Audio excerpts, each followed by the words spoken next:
Can we start?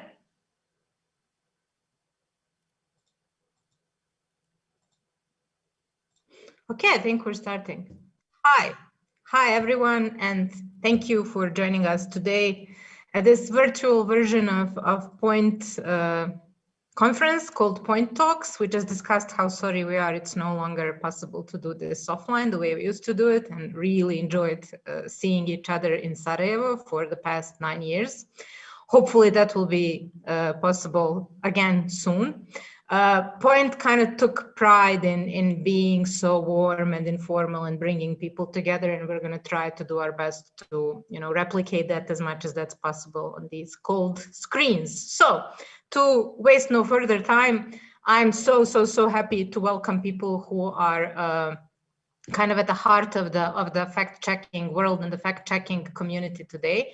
And this is the precisely the topic that we're going to be discussing from a lot of angles, some of them about what this pandemic and this whole exchange of experience meant for us as fact-checkers on global scale and in our local context, but also in general where we are as a community and how we see these current times, where they're going to go and where they're going to take us. So I think we could hardly find the better suited people to discuss this issue. So today with us we have Baybars Örsek, who is a director of the International Fact-Checking Network, the largest scale way of organizing the fact-checking community today. We're also welcoming Phoebe Arnold from Full Fact from UK, which is a very distinguished, so to say, fact-checking organization.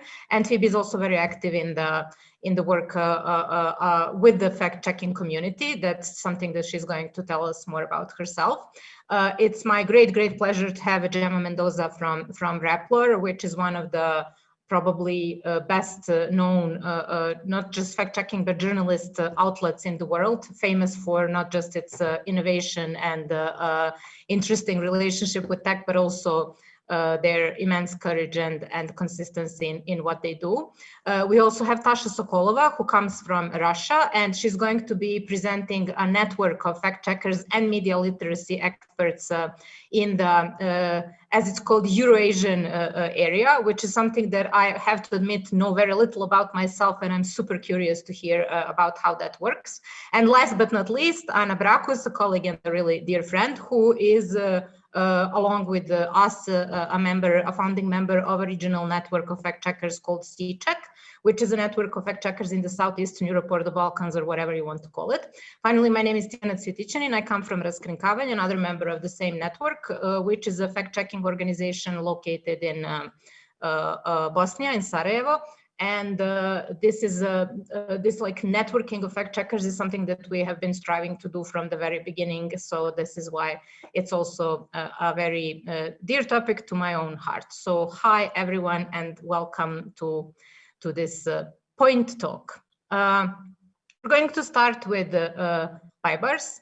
And I will ask you in the beginning, Baybars, for maybe those of us, few of us who don't know about what IFCN is, to kind of run us through briefly on how this idea started and how it was formed, and how this very unique way of organizing a global community of fact-checking actually came about, and where we are with it today.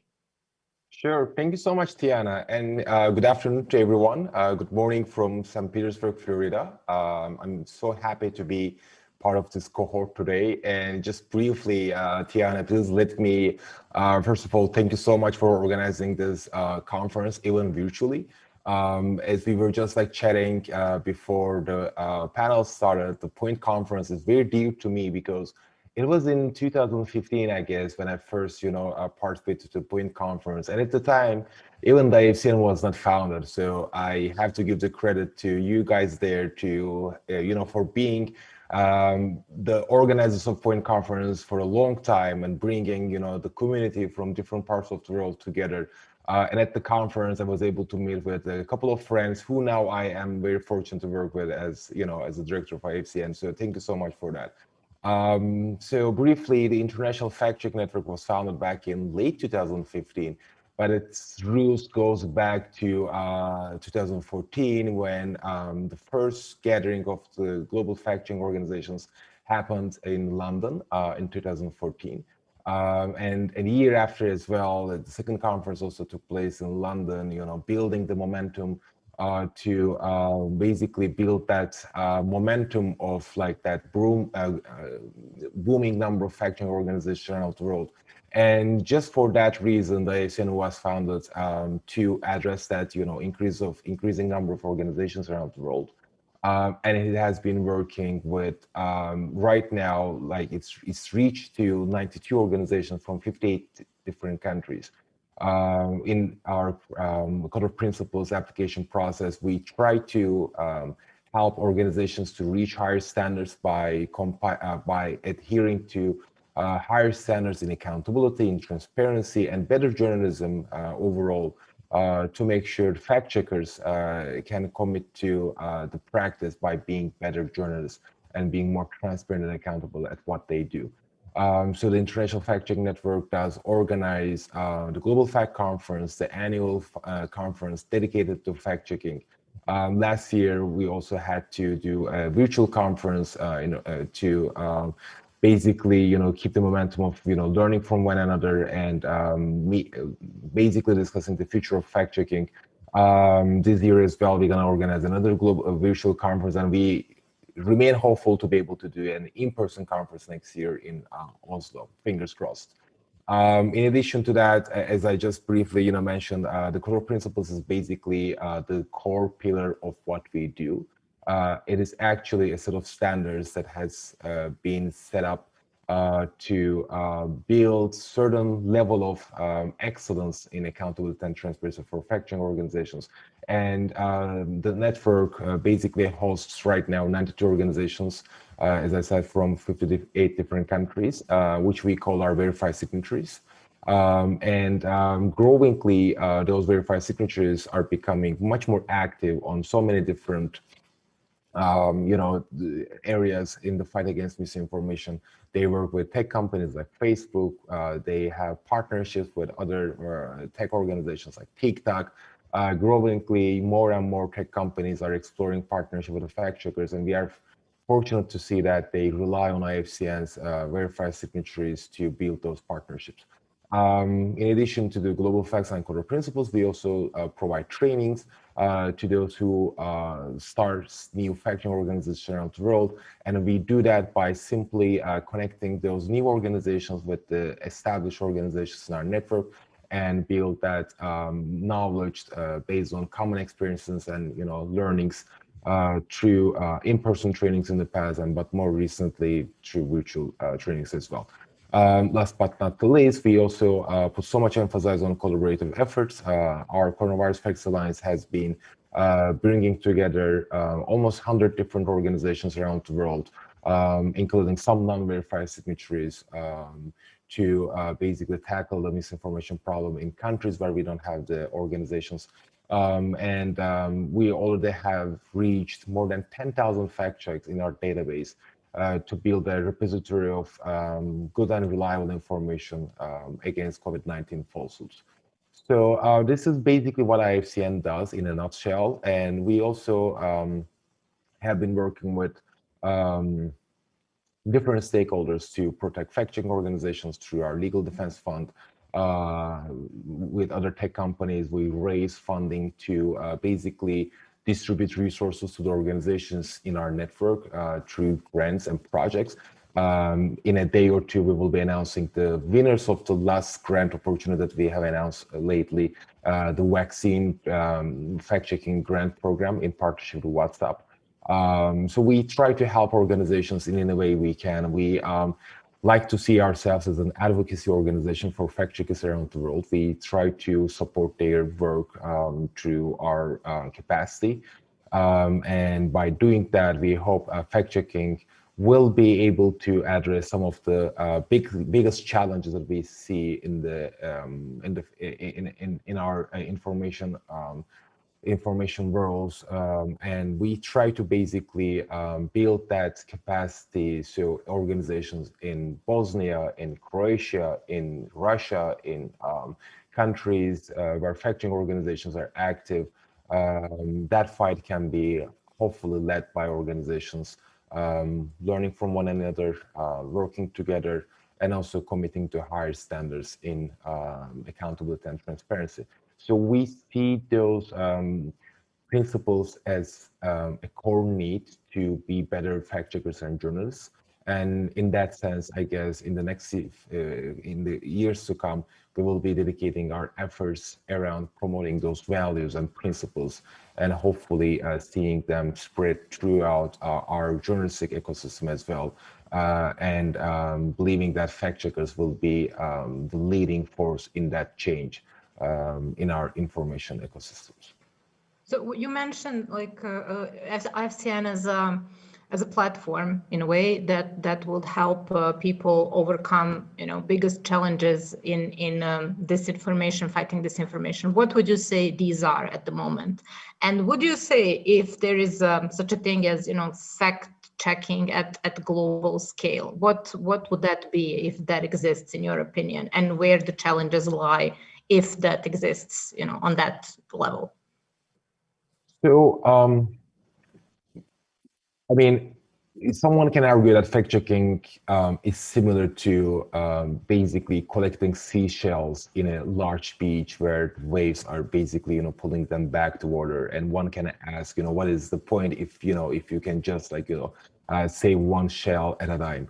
I guess that was a common understanding earlier when fact checkers were basically working and publishing their fact checks, and then expecting them one will just visit their website and see those fact checks, and then eventually either change their minds or either change their beliefs, even though that's what's not common expectation among the community. But that was more or less the overall expectation. Fact checkers would publish their fact checks, and then others would just read it.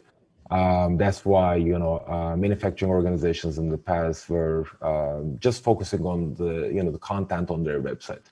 But growingly, more and more, fact-checking organizations are working to find means and tools to publish, and we can use to build that repository of knowledge.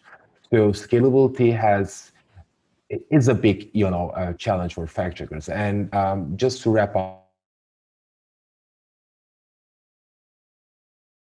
is how we can work with tech companies to basically use their platforms to reach out to wider audiences, and then educate those tech platforms to promote good quality information and filter out bad information, and how fact checks can be effective in that process is something that the community has been working so far in order to find the right means and tactics to make a change that can be seen on a global scale, which is tough, but that's more meaningful than just to pray that those seashells can be saved one at a time. We need to make sure that we can protect the whole environment, protect the whole information environment. Thank you, Baybars. So if I could just summarize your main points were about knowledge and knowledge sharing, and sharing these approaches to how you communicate with tech platforms, which of course are probably the most important, both partner and it's like a place where everything happens today. Thank you. So you mentioned community a couple of times as something that is kind of where all this takes place. And Phoebe, I would like to get your view of where fact-checking community or communities are today. You talked to a lot of people in the past year about how they see, their relationships with tech companies, their relationships with each other, and a lot of other aspects of doing fact-checking and having these, as Baybars also pointed out, a lot of shared experiences that come from being a fact-checker. So could you run us through that?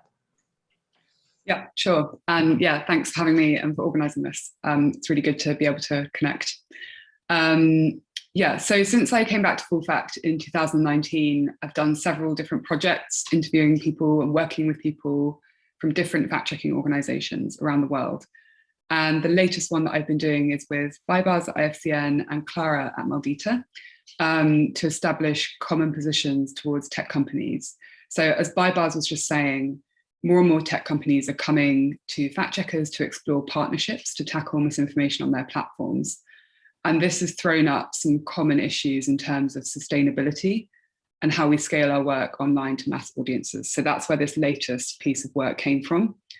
In terms of the experience for me, it's been great. Almost everyone I asked to interview said yes. And I was really, grateful to be able to talk to people during a lockdown when I wasn't meeting anyone. Different fact checkers have been really, really generous with their time, despite the pandemic and elections, and working in really different environments. So it's been really uplifting doing it. But in terms of how we actually did it, spoke to about 35 different organizations from all different regions and tried to get a mix of perspectives. So large, small organizations, ones that are more established and newer ones, commercial and non-profit. And quite a lot of people from the working committee joined in. So Tijana, you obviously attended lots of those meetings. So you know that the discussion covered our relationships with internet companies, attitudes to each company and kind of how well they're working with fact checkers or not, in some cases, to tackle misinformation. And one thing that I sort of didn't expect to come out of those conversations, but should have done in retrospect, was, yes, this question of how we organize as a community. So whose voices are heard and whose voices aren't heard and how, and whether we can work better together, what the limits are on collaborative working, and the importance of regional networks like you have here in the Balkans and representation, as well as lots of interesting attitudes towards the internet companies themselves and how our work is used by them and how it could scale better online. So I can talk a bit about emerging trends on kind of organizing the community, if that's helpful. So there seemed to be kind of universal agreement, I would say, that we should be cooperating more closely, which is great, because that was the thesis.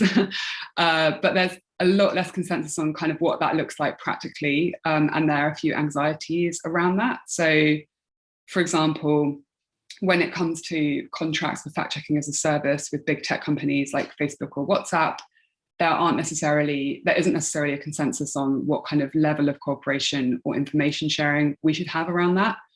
So some people are really keen to almost kind of unionize and using words like union, whereas others are a lot more kind of worried about the context for them in their country of doing that sort of thing.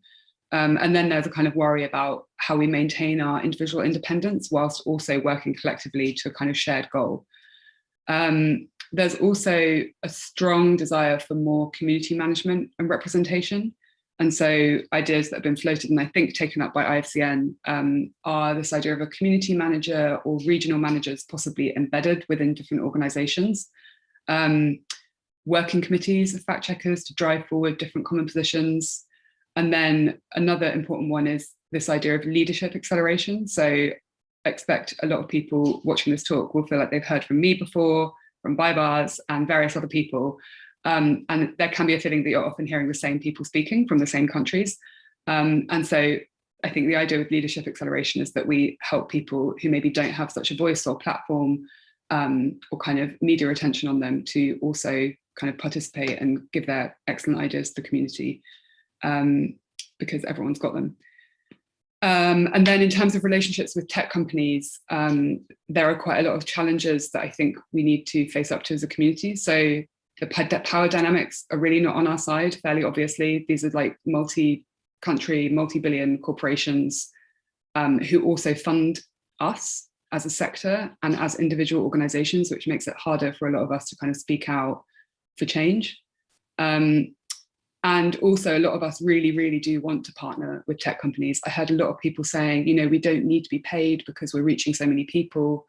And everyone wants to reach people where they're already looking for information, which is on sort of internet platforms. The next big challenge that I think we face here is the global disparities between different fact checkers and countries. So some people talk to the New York office and they get a sort of direct line to the product team, basically. Some people talk to a regional office, some people don't get to talk to anyone at all. Languages and products are really variable outside of English, and tools get kind of rolled out in America first usually, and then in some other countries. So for example, YouTube is applying claim review in the UK, and it's questionable whether that's like the next biggest market after Brazil and India and the US. You know, it's obviously not. And so you have to ask kind of why that is. And obviously part of that is probably the policy landscape and the media landscape being more threatening in the UK. And then, yeah, the question of people operating with different levels of protection. So whether that's kind of personal or online safety, political attitudes to fact checking in different countries, financial independence, kind of media interest in the policy landscape. And I think it would be really good if as a community, we could maybe talk about that a bit more without kind of, you know, it becoming a like victim contest. I think, yeah, that's important to recognize those differences and how that makes it more difficult for some of us to speak out compared to others and to sacrifice things compared to others.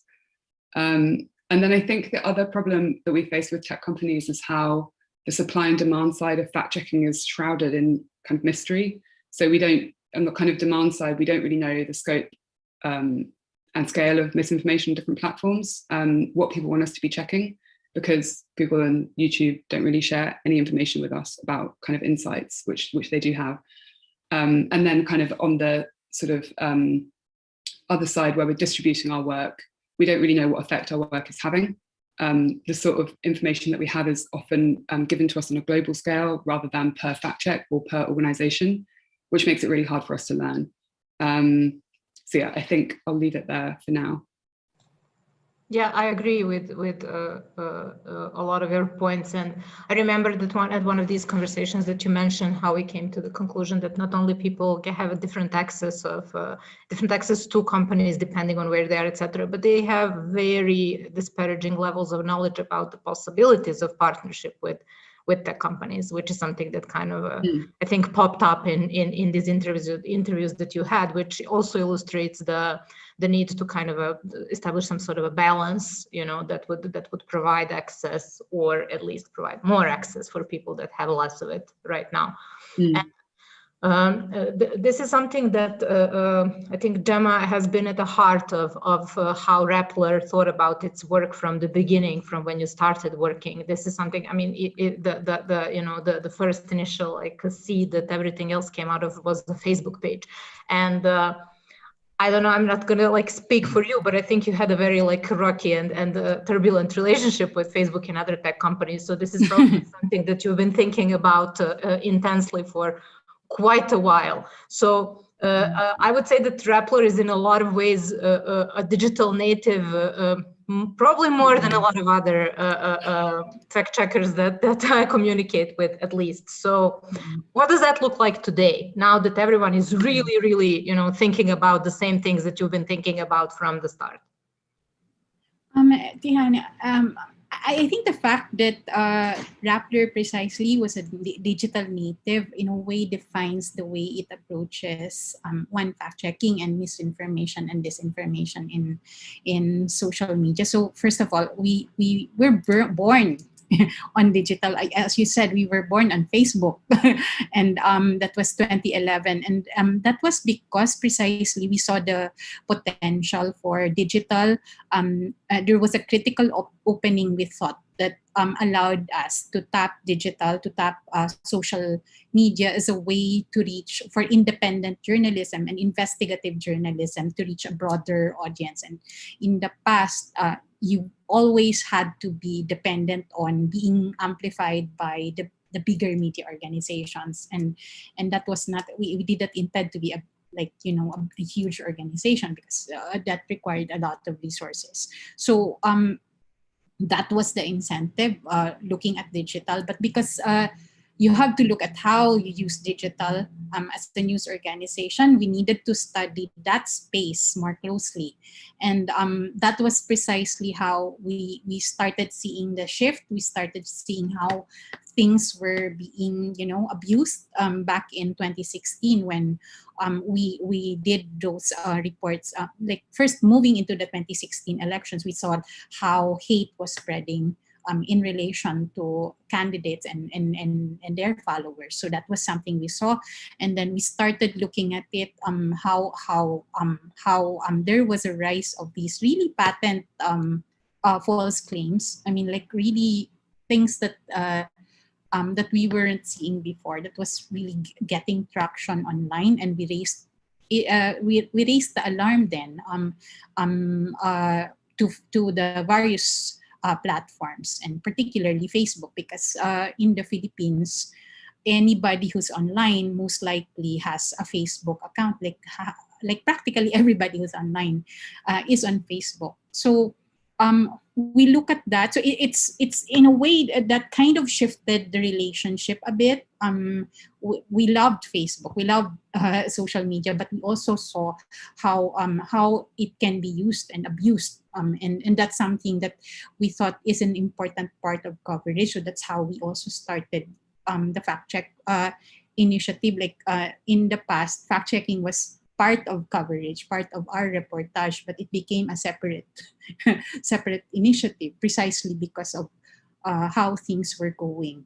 And then what we see though is this: it's important still to keep working with the platforms. That's something we saw as a necessity, because obviously this is the space where this is circulating, and if you do not work with the platforms, you cannot really, I mean, it's a significant part of the engagement. It's important to work with the platforms, but it was also important for us to study what was happening ourselves and do that so that we can raise, outside of the engagement with the platforms, outside of the fact-checking work, be able to raise the alarm on gaps within the policies of platforms. So to do that, it was necessary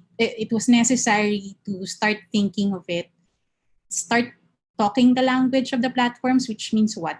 Data. And we started gathering data. We started looking at networks involved in disinformation, we started studying how information operations work, and how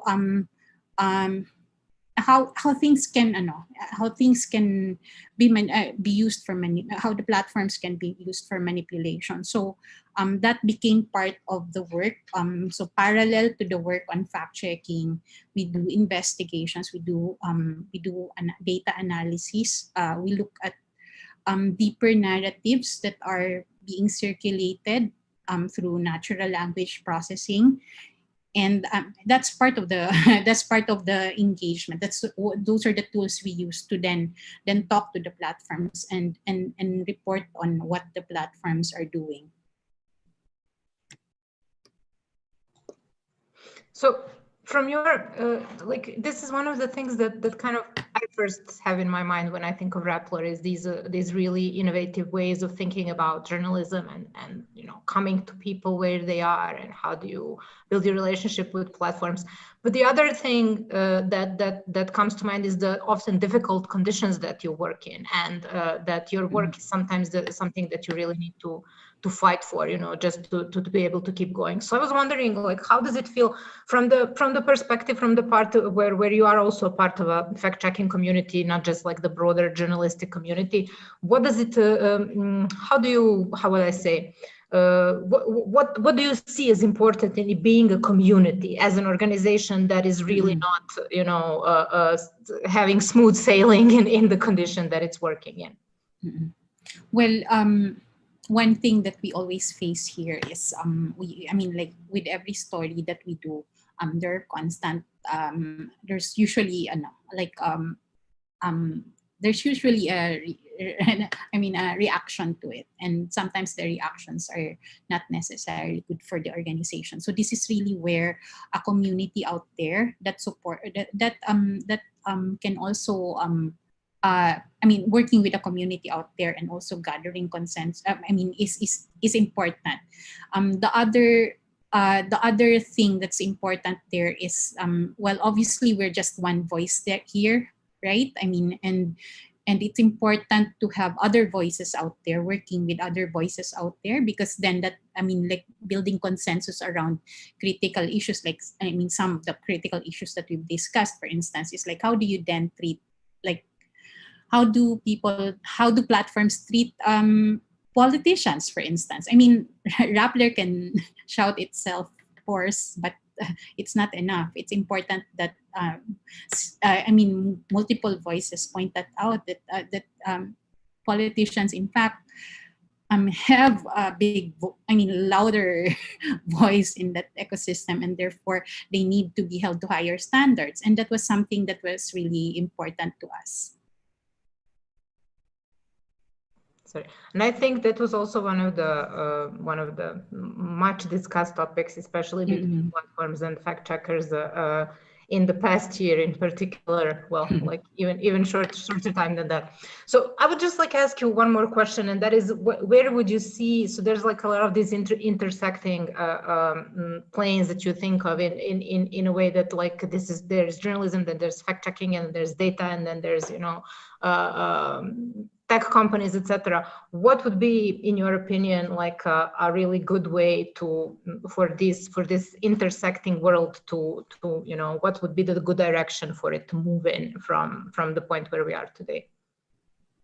Yeah, I think they're really complementary. If we wouldn't be able to do the investigations without the initial fact-checking work, because the fact-checking was really to establish that this is disinformation precisely, and this is misinformation precisely. Looking at it from the bigger perspective is looking at it from data really more of then shows that this, goes beyond also what a single fact check can. It's about looking at something beyond what a single fact check can do. Because if we're just looking at it per fact check, really that's very very exhausting, and there's just so much out there. It's important. I think what was very what was very helpful to us was the fact that we were looking at it, a bit more from a distance. When you look at data, you're distancing yourself a bit, and then you're seeing patterns, and that's important, because then, you're able to do more. Kind of like in the Matrix, the favorite metaphor of conspiracy theorists, but could also be applied for this as well, in a way. Yeah, because you'll go crazy if you're just if you just keep on fact checking claim after claim after claim. Frankly, for our journalists, for the people doing fact checks in our newsroom, it is very important to take a step back. In a way, it's also psychologically healing. Because if you're just looking at those crazy claims out there, you'll go crazy.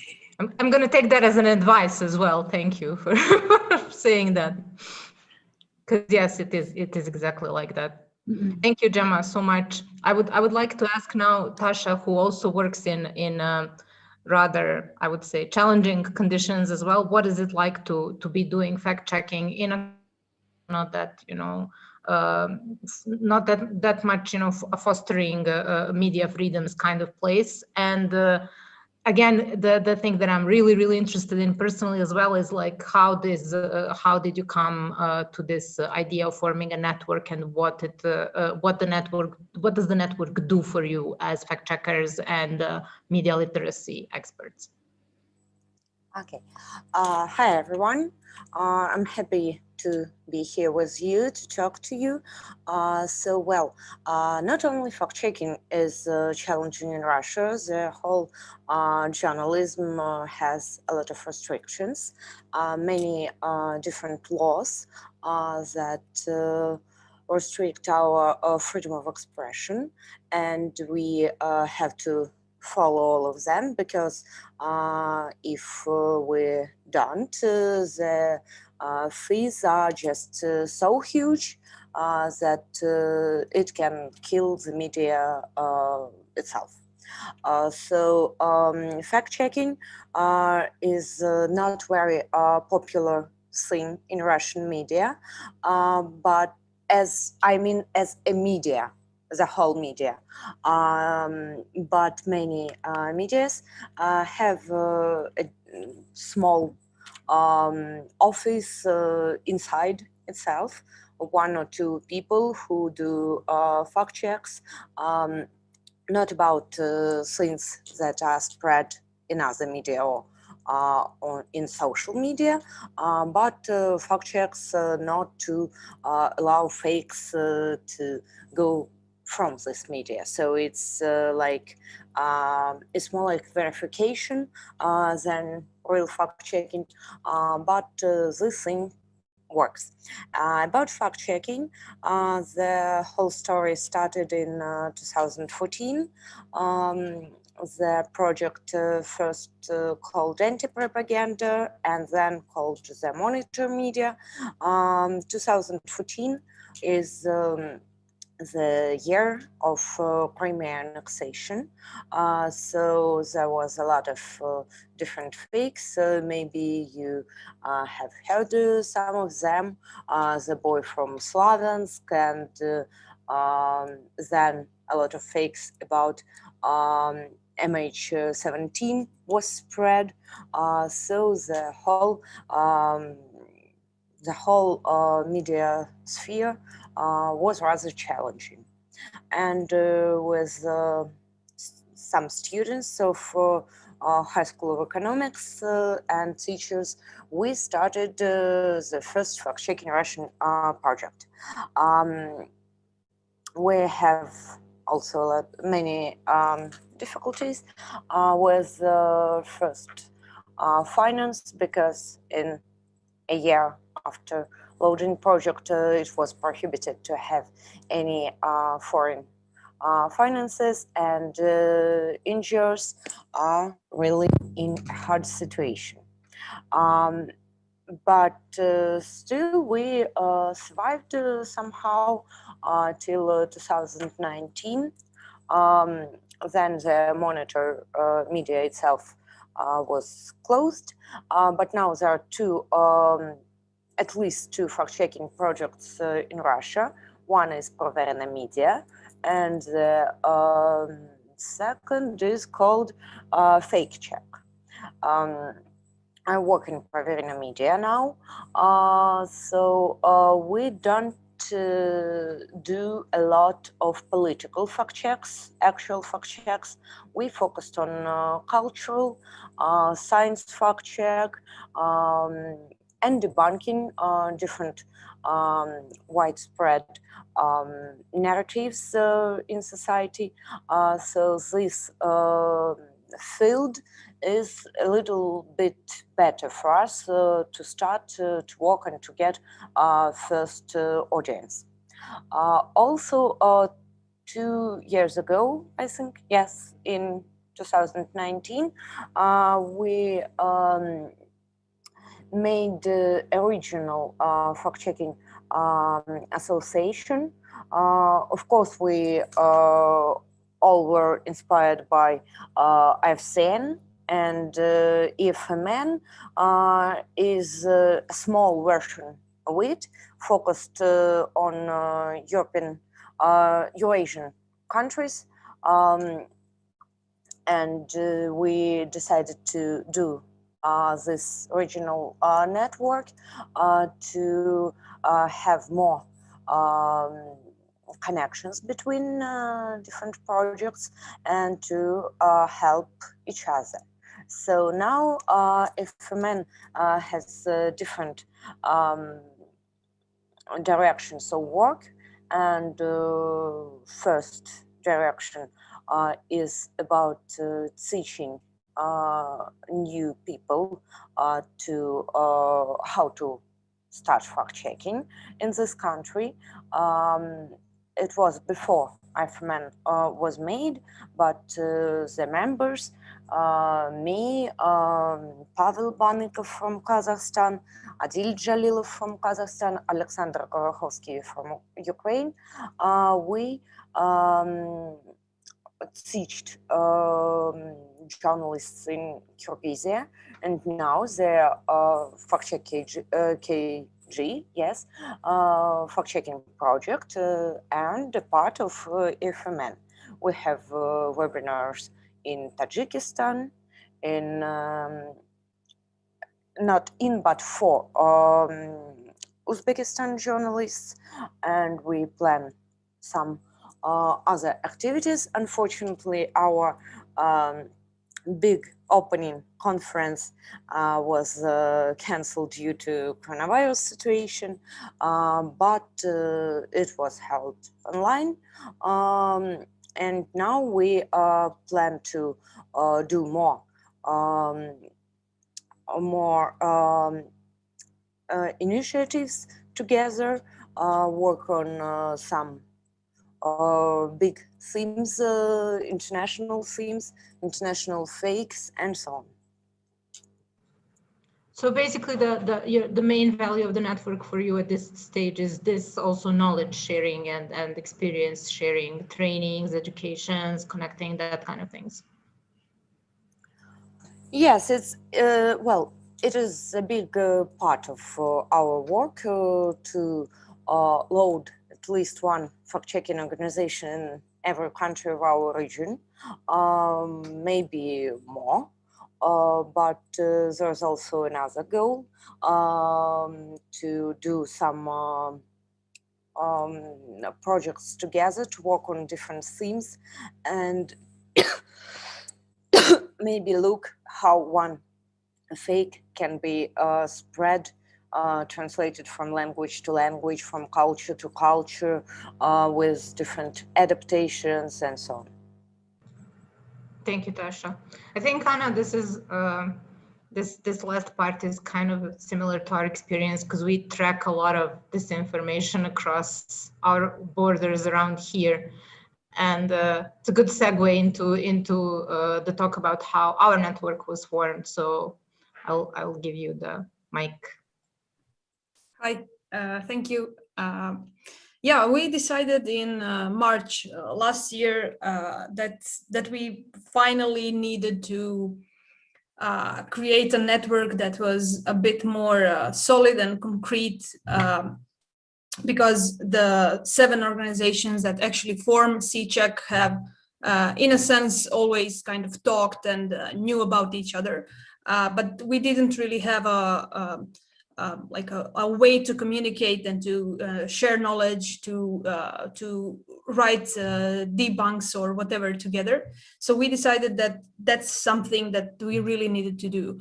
As I'm sure most of you know, our languages are basically the same, which makes it very easy for this or misinformation to travel across borders. So that was something that really motivated us to try to create a network that could share knowledge on a daily, if not daily, then a weekly basis. And that's something that's really, really important. Maybe my approach is, I don't know, maybe too traditional or something, but I think one of the biggest lessons of the whole pandemic situation has been that meeting people, like really meeting people, not talking to them via screens, but actually meeting them and sitting together and talking and having a coffee or whatever, if you remember those times, is really, really important. It's actually crucial, I would say. I think that's something that I personally probably miss the most in the IFCN community. I feel that the IFCN right now is really big, and it's constantly growing, and I feel it would be important to kind of make this community more community-like and a little bit less mailing list-like. So in order to do that, in my opinion, you have to have people engage, like truly, really engage. For instance, this is the first time I've ever met Gemma or Tasha, and it's for me, it is important. It is important to have a shared experience, which means that if I contact her or she contacts me, it's different than just receiving an email from a IFCN member's signatory. That's of course very important, and it means a lot to us just to be members of this big group. But probably the most important experiences that we've had has been on Global Fact or other conferences where you talk and discuss and sort of get this opportunity to actually zoom out, no pun intended, but actually like you actually get to zoom out and you get to experience the thing that Gemma talked about. So it's not only seeing data through tables or numbers, it's actually zooming out and seeing that different disinformation or same disinformation can play a totally different role in different locations. And that's a matter of perspective that I feel is kind of best appreciated if you actually talk to people. Of course, we all read, you know, scientific papers or reports or stuff like that. But the best ideas, in my opinion, come from people talking and sharing experiences and kind of realizing, oh, okay, that silly fact check that we did about the pyramids in the Antarctic, it actually started, you know, in my home, you know, backyard, and I know how it started. That kind of gets you thinking towards much bigger concepts and much more important stuff than silly misinformation like pyramids in the Antarctic. It's just something that I feel is really important. So what I would like to see is more, let's say, exchange programs. I would like to see more conversations on like smaller scales.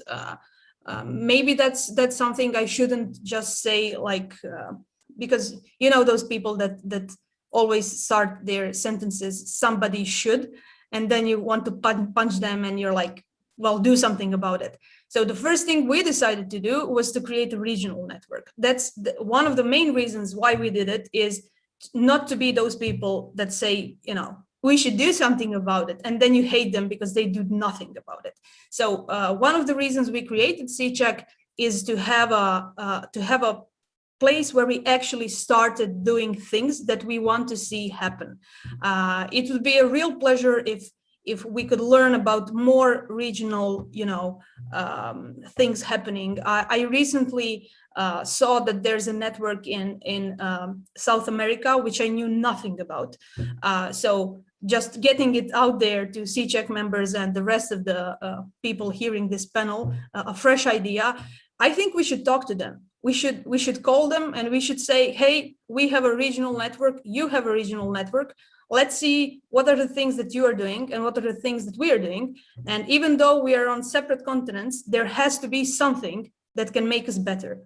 So that's one part of the question. And the other part of the question, which I would like to concentrate on, is that in the last year, we've learned and sort of realized that we need to establish a different relationship, and it basically already happened, with our readers. That's the second part of community that's really big. And it's something that I think sort of through the last year has really grown on us. We've realized that we receive a lot of questions from our readers every day. So we decided to dedicate a part of our site to their questions, because we wrote over, I would say, 250 articles based on questions that we received from readers. And I feel it's a very important step towards gaining trust, towards transparency, and basically to set this, you know, to create this impression, because it's the reality that we are here to write things that they care about. And we need to understand when one person sends us a question, it's not actually that one person, it's their friends, it's their family, it's their own little community that's going to get something from this. And that direct approach has been something for us, something very useful for us in the last year. So basically, to kind of wrap up, I think that one of the smallest steps that we can do is to have a more direct approach with each other, but also with readers. And then after that, I would go into the so-called bigger questions with the platforms and stuff like that. I think sometimes it's very useful, as Gemma said, to sort of just zoom out and see the bigger picture.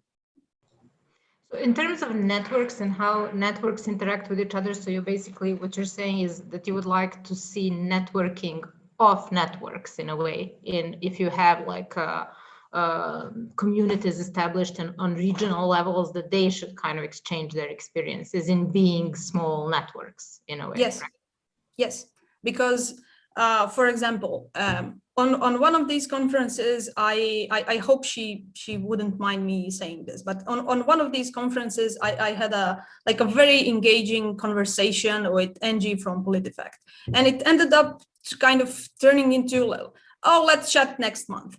And it's and to me, it's invaluable, because we talk about stuff that's maybe, it's small, but then it can get translated into much bigger concepts very easily, because it's I don't want to be sound pathetic, but it's important to have a relationship with people, especially with fact checkers from completely different perspectives, and if you have different regional networks, I feel it would be really good for them to communicate and to talk more, because if we say, and I would say that this is a fact, that a lot of the things around fact checking are very US centered. The platforms are US centered. A lot of the community is US centered, and that's not something that I think should be. It's just the way things are. If we want to change them, we need to acknowledge that this is our reality. If we want to change it, we need to create other spaces. We need to create different networks that are going to have more authority and that are going to be more influential if they work together. I mean, let's not kid ourselves. One of the reasons why we have CCheck is because we are, 6 countries in the Balkans, and separately we have way less influence. We have way less, approach. We don't have regional representatives of platforms here. We have to work together to have a sort of unified voice. Of course, we are not Borg. We don't agree with everything, right away, but it's important to talk. Yeah, I absolutely agree. I would like to return to you, Baybars, because it's been mentioned a couple of times, this issue of like having different levels of access to different things, especially when it comes to platforms, depending on where you physically are, and where you are, symbolically, that what comes with that location. And you have a very unique experience as someone who has been a fact checker in Turkey, and now you are running a global network, and you're stationed at the very center of everything in the US. So can we get your perspective on like how does IFCN does IFCN weigh in on these balances, and in what way? Sure, it's totally different, by the way. Like, it's incomparably different when it comes to working as a fact checker here, even in the US or in the UK, as just Phoebe said, or in any different countries where those companies consider as big markets. It's definitely different. So, I mean, I had that experience when I was working back in Turkey. Obviously, at the time, it was 2018. The whole partnership about the 3PFC, the third-party factoring program, was nowhere near where it is right now in terms of its scale. But it's definitely, easier to have access to them. I mean, for practical reasons as well, like the time zones. I mean, the geographic, proximity. Is important. But on the other hand, we don't have anyone from India today, so they probably won't be able to, testify to that. But there are dedicated teams in India for fact checkers. So it also speaks up to the volume of the markets that those tech companies, consider in terms of allocating their teams and resources to work with organizations in those countries. So yeah, there's a disparity. So IFCN tries to help by simply using our reach to those platforms to bring them together with organizations in countries where they don't have the access. I mean, like, you know, during my time and before that, like IFCN has always tried to help the organizations don't necessarily have access to those tech companies by bringing them together during global fact conferences mostly. I mean, like in the past, global fact conferences had been the venue for those in-person, you know, gatherings. Unfortunately, we weren't able to do that last year and this year. But many organizations build connections during those global fact conferences. I know for a fact that so many organizations had a chance to talk with the team members of those companies and then establish those relations. And, you know, in the last year or so, we are doing that by simply organizing, you know, calls with those tech companies. I mean, recently we just had organized one call with the public policy team of Twitter, and brought them together with like fact checkers around the world to basically transmit that feedback on certain issues that they're working on. With Facebook, whenever you know, there's an issue in a country where they don't have a team, we try to step up and basically help them by simply escalating that, you know, issue with those who we are in touch with, you know, from the company. But they are obviously not enough, and there are certain, like, you know, nature limitations in the sense that you are still dealing with people, and there are certain number of people that you can get access to, and that bandwidth issue also plays some role, both at the IFCN and also like at those tech companies that you are working with. So we need to find ways to basically, you know, sustain those relationships more institutionally and structurally. So we are working on that front as well. In terms of, like, you know, those disparities, we basically, you know, focus our efforts on the principles that those, you know, relationships take place. We believe that those relationships should take place in a fair and just environment. And then organizations, individual organizations through IFCN, through regional networks, needs to be empowered to make those relationships, you know, working for themselves. And in order to do that, we just like try to, you know, basically invest in the organization's capacity of those organizations. Just as a side note, last year only we had distributed $4.3 million in the forms of grants that are raised through funding from tech companies, and some of those, you know, projects also initiated new relationships, new project with those tech companies. Many of roughly half of those organizations that got funding from IFCN, they are not working with any tech company on a professional, on a B2B level. So more than 25 organizations were able to start their relationship with those tech companies like Facebook, WhatsApp, YouTube, and they are turning into other, you know, long-term projects as well. So it is a big, you know, struggle to basically address that disparity in terms of like organizations' proximity to those companies. But the more capacity we can build on the organization and network, I think it will be, like, you know, suitable and sustainable for those who are working with those companies in the long run.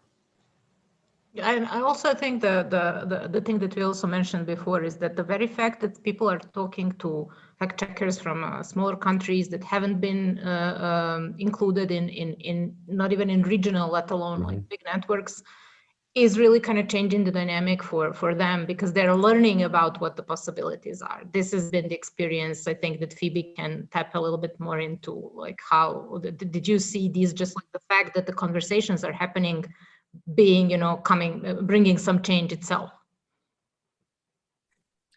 Yeah, I think definitely. I think the main thing to say is that there's so much variation in terms of people's appetite for working together and their knowledge about kind of how to do that, or their kind of knowledge of technical issues like how AI is affecting fact checking. But I definitely think there were quite a few people I spoke to, both for this project and the one about the challenges of online fact checking that I did before this, where I think some of the questions were quite new. And so, yeah, I'm hoping that once we release some of the conclusions of this report to the wider community, I'm hoping it will hopefully prompt more people to think about them as well. And I think, you know, I come from quite a like middle-class background, and I'm quite entitled. And so I think it's kind of perhaps easier for me to sort of assume that I have agency to affect things. And I think maybe there's a more kind of structural version of that going on in fact checking as well, where hopefully we can inspire people to kind of ask for better and to expect better, like from their peers and from internet companies and from governments or whatever it is. And I don't mean that to sound patronizing. Hopefully it doesn't. Not in my opinion. And we have a question from Angie, and I see Angie and Anna have been chatting while we're talking. It's if each panelist had to pick one thing for fact checkers to work together on first, what would that be? Gemma, could you give us an answer to that? Like a priority for a collaboration, to put it shortly, what would it be? No, I think what we've been doing in relation to collaborating on fact checks around the infodemic, thematic fact checks are really important and were very helpful because like some of the stuff that we found were actually things that circulated in other countries. So that's something to that was very helpful. But I think the bigger thing that I do expect from networks like IFCN is like the engagement with the platforms, like working on getting certain policies of the platforms implemented, not just in select countries, but in other parts of the world. Because really, my problem is always that, okay, they make announcements that certain things are adopted, but they're adopted in very select countries and they're typically delayed in I mean it takes quite a long time for them to deploy those things in countries like ours, and unfortunately our countries like ours are addicted to these platforms. So that's really something that we that I always bring to the table when we talk to in informations like this. It's important that when we discuss when we work with the platforms, it's we hold them accountable for not just for not implementing things, but for implementing things in such a selective way. Like I really don't get it. Why implement things only in these countries when the rest of the world are also affected by these things? So that's a big thing for me, and really helpful that IFCN was able to organize those engagements with Twitter, with all the other platforms. Thank you. And there's an issue of language as well. When it comes to this uneven implementation of the standards, it's also we could see, which was kind of ironic because, as Anna said, we basically speak the same language. We could see how different things look different from if you access from a different country, even if there's no real reason for that. So this is something that definitely I would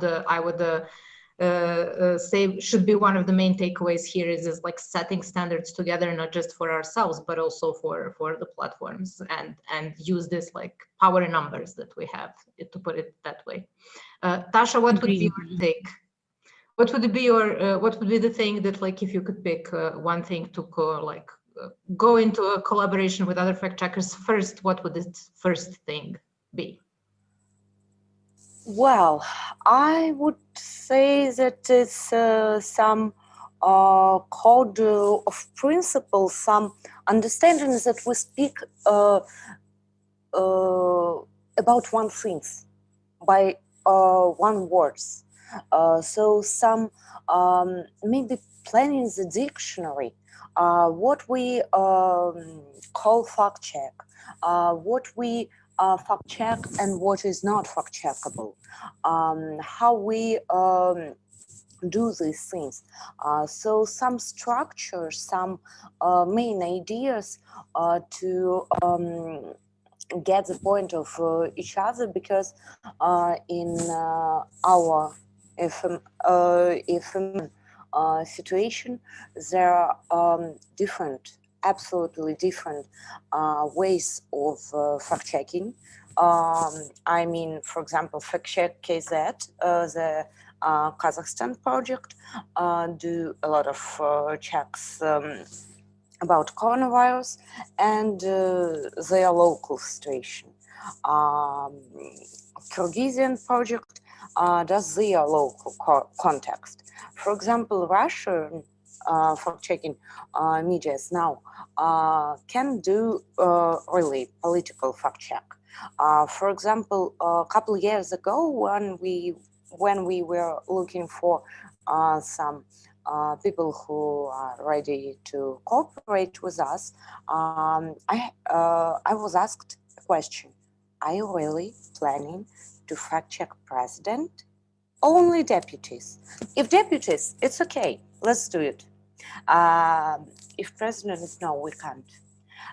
So here's the point: what we can check, what we can do, how we check it. So for me, this some fact-checking dictionary, fact-checking ideas is the first thing to when we plan to collaborate and cooperate with someone. So this is from a perspective of your regional network, if I understood you correctly. Is like not only. No? For example, let's think about some collaboration with a country on another continent. There is another context. So first we need to, as far as I see, first we need to somehow find this context that will be mutual for fact checkers. What is our key problems, for example, something like that.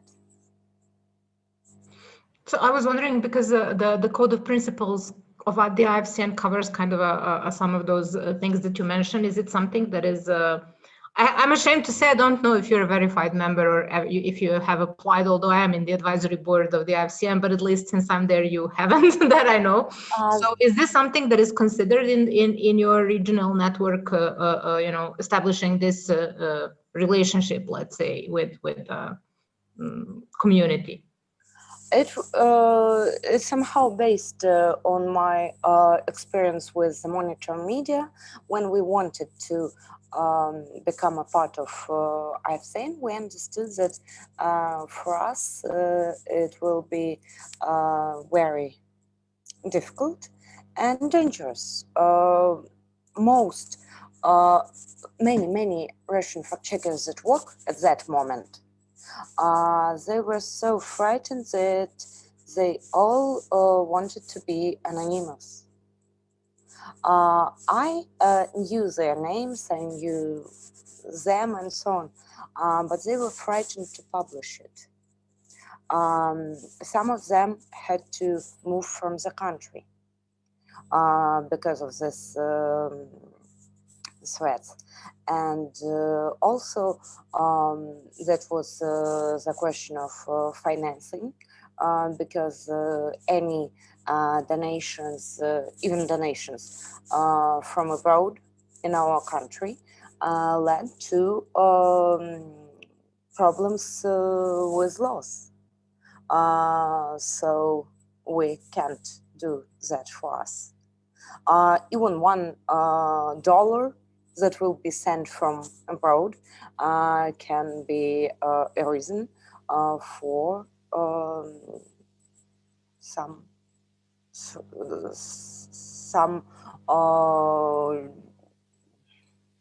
law problems whatsoever. Like put you at risk, basically. Yes. Yeah. Even in prison. Or at least make it uncomfortable for you to work. It was very hard to work in this situation. So now, as I have said, we try to refocus from political things to some social, economical, and so on. May I just reflect on that, Tijana, if you allow? Tasha, I mean, first of all, I just want to say that the whole experience that you are just describing right now it's kind of like, I mean, I can relate to them, like, having worked in Turkey for like, many years as a fact checker, and then like, being here, I mean, that gave me that chance to have those two different opposite sides of this, experience. So I really feel for the challenge that you have there, and just wanted to say a couple of things about that. First of all, like, we have, received like, some feedback in the last couple of years that IFCN's Code of Principles might be very challenging for organizations operating in countries like, Russia, even in my home country, Turkey, in countries where we have now verified signatures from, like, Myanmar, some, applications that we have in the pipeline are from, like, Pakistan. A number of organizations in, many countries are going through certain challenges. So last year, with the, the whole community led by our dear, one of our advisory board members, Peter Cunliffe-Jones, we have gone through an audit and review process of our Code of Principles. And last March, we have introduced a new set of criteria and some, like, I would say, I don't want to say flexibility, but I think that's the right way to put that, to have some flexibility to those organizations who can demonstrate the challenges in their well-being and their safety and their security, if they are required to disclose their funding, their funding publicly. Now the IFCN Code of Principles offers certain, like, waivers and flexibility to those organizations who can demonstrate that challenge like you just have. So just wanted to, share that. But even, like, beyond that, having a global set of criteria, principles is a big challenge. Like, it is certainly a big challenge to have a text that you can apply around the world with certain, similar expectations is very tough. So what we are at least recognizing lately is that the principles can be universal, but the tactics, even the strategy to implement those principles might differ from, different settings, in different settings. So just like, wanted to connect this to Angie's question in the chat, my take on, like, what fact checkers should work collectively or all together. The first, I mean, there are like tons of things that we need to work together, like, limitless, things that we need to work together. But for me, the most important one is to basically improve the integrity of our principles and making sure the organizations around the world who have the good motives and the good structure can fit in those, principles without basically, exposing themselves to bad actors in their countries, being vulnerable before, like, authoritarian regimes, but also at the same time increase the impact and effectiveness of fact checking and being a better role models for other journalistic, enterprises. So I think that our standards, our Code of Principles, is what makes IFCN what it is as of today. And if there are areas of improvement on that front, I think, like, hearing just your, experience, Tasha, and, others in different occasions, that seems to be the most important, part that we need to work together. But I really appreciate that you shared your experience, and I just wanted to say that it is kind of like, big challenge that we have. It is not that easy to enforce, promote transparency in countries where, getting money from overseas is, a crime. And I think you're referring to the Foreign Agents Act in Russia. It is challenging in so many different countries. So that is, to me, is one of the things that we need to work more hard. Thank you, Baybars. I think that's very useful for people to hear, because if you're not, like, following really closely what happens at the IFCN, you may have missed it. And that it's a fact that that there have been conversations about how to do this, how to take into consideration very different circumstances that people work in, especially people who are in countries where they are at risk because of what they do. And this is something that I feel that has been more, how to say, tended to compared to maybe before, when it was kind of more on the universalist approach side of things. But it's always, I think it's always hard when you want to apply certain standards to anything that's global, because at some point you're going to have to change some criteria for that, because it's not really possible to you know, you can apply the same standard of excellence in terms of you're using good sources, you're using good methods, etc. But the transparency for someone is just like a liability, unfortunately. So that's something that. I mean, it's fair to say that, like, you know, it's not, I mean, it is fair to say that I think it's not fair for organizations in like Moscow or like, you know, Cairo or in Baku or in like, you know, Colombo, to be expected to have the same standards in transparency with those who can, you know, enforce them in Washington, D.C., in London, in Berlin, in Paris. So I guess we need to recognize that challenge.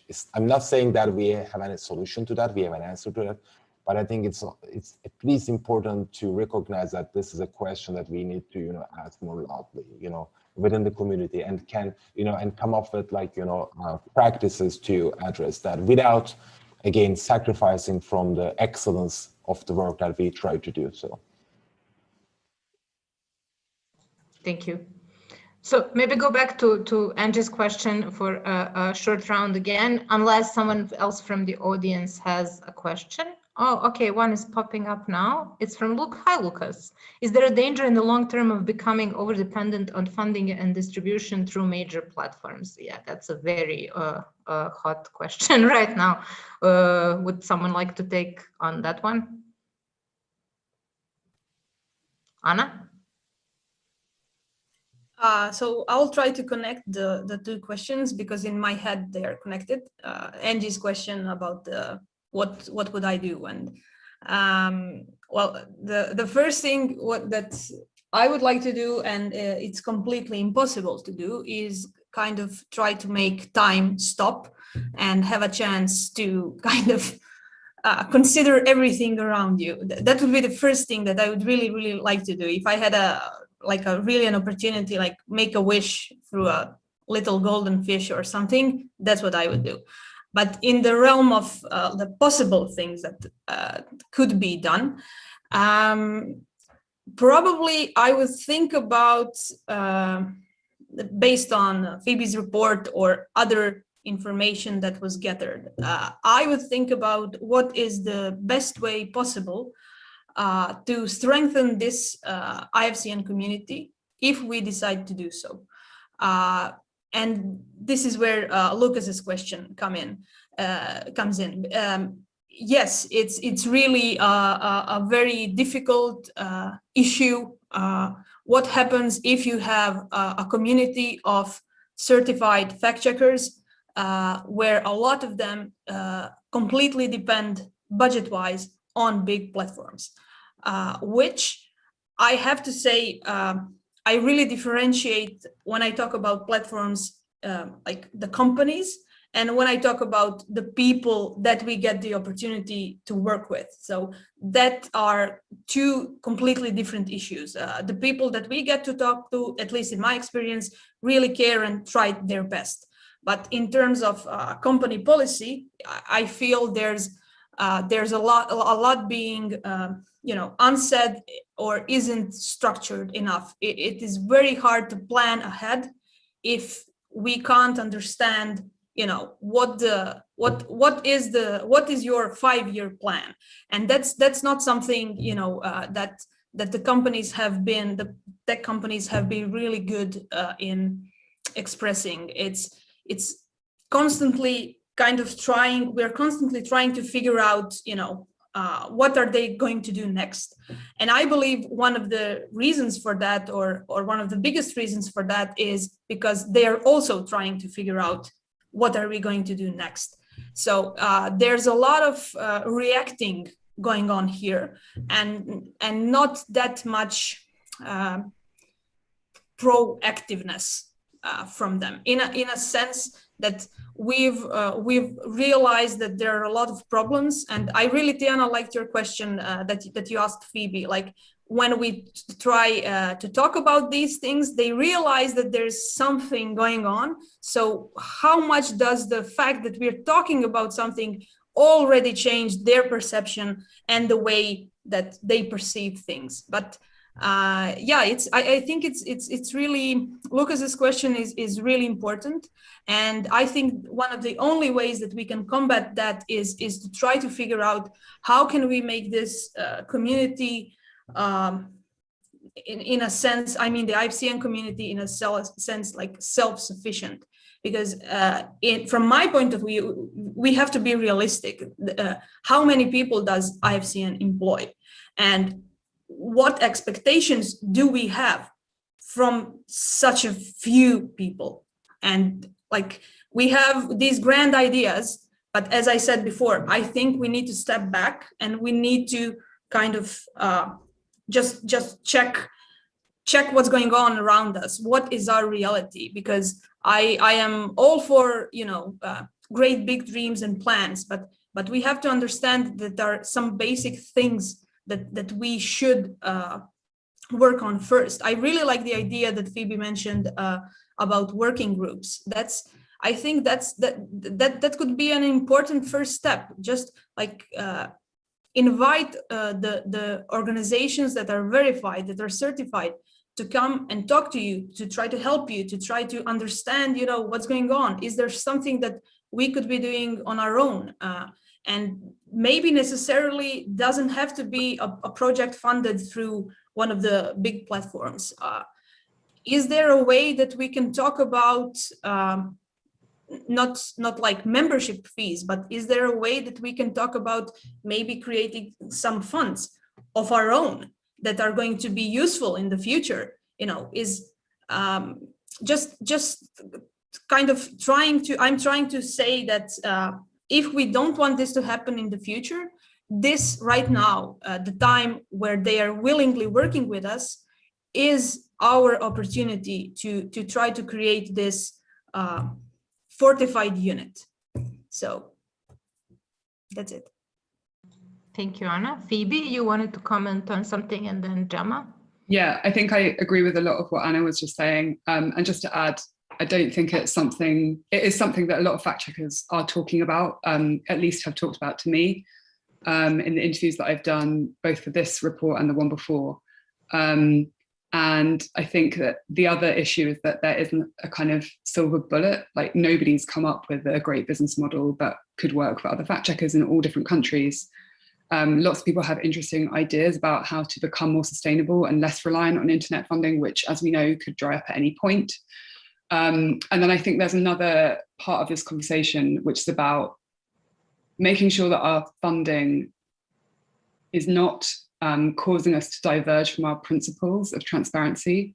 And I think one of the issues I have with these internet company partnerships, while it's great that they give us money to kind of play with building audience and kind of, you know, becoming more sustainable in that way and reaching lots more people, I think that the lack of transparency around how we're doing what we're doing and what effect it's having is really, it's not in line with our code of principles. And I don't think necessarily that we need a kind of code of funding, but I think it would be a very interesting discussion to talk about what we think is acceptable, you know, kind of what proportions of funding from one party are acceptable. Do we accept funding from government? You know, what, as I said, the kind of practicalities of partnerships where we're countering misinformation on platforms. What rules do we have on undercutting other signatories? So, you know, I'm sure many of you have experienced or have heard about sort of multiple fact checkers being approached for partnerships from TikTok or other companies, and realizing later that TikTok's gone with somebody who's offered a much lower rate, who's a more commercial organization, which feels like a big problem when a lot of us are nonprofits. So yeah, I think there are lots of things to do with funding and internet company funding that we need to discuss as a community. Otherwise, tensions are just going to build up. Oh, I'm smiling because that would be one of the examples where your insight into something is far different than ours, because no one is being approached by TikTok in this part of the world. So this is, I think, a very good example of what we were discussing, and this is that like the world of cooperation with tech companies is an entirely different world depending on where you're, where you are in it at the moment. Thank you for the comment. Gemma, you were going to say? I was going to say that it's important to always have that option to pull out of an agreement, because otherwise then you might be sacrificing your independence and your ability to come up with a judgment that is not that is entirely based on your own studies.